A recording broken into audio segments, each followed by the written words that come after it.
In today's video, I'm going to teach you how to add KPI columns and publish your Glide project.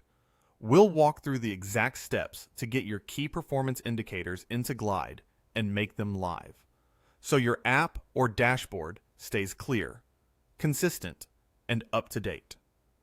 First, head over to Glide in your browser. Once you're there, sign into your account using your usual credentials.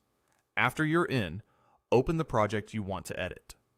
If you manage multiple projects, take a moment to confirm you've selected the right one by checking the project name and thumbnail. This helps you avoid making changes in the wrong place.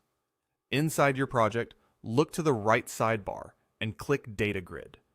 The data grid is where your project's information lives and where you can structure it in a way that makes sense for your app. Think of it as a spreadsheet that's tightly connected to your app's screens and logic.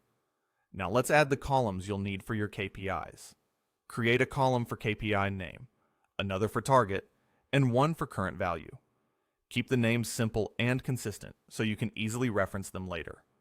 For target and current value, plan to enter numbers so Glide can sort, compare, and display them properly in charts or progress components. A numeric approach will also make it easier to compute performance or percentages elsewhere in your app. With your columns in place, start adding your KPI data. In the KPI name column, enter clear, descriptive labels. Things like revenue, signups, or response time. In the target column, enter the goal you want to reach. In the current value column, enter the most recent measured value. Keep the units consistent across rows. For example, all dollars, all users, or all seconds, so your comparisons remain accurate. If you have multiple KPIs, add one per row.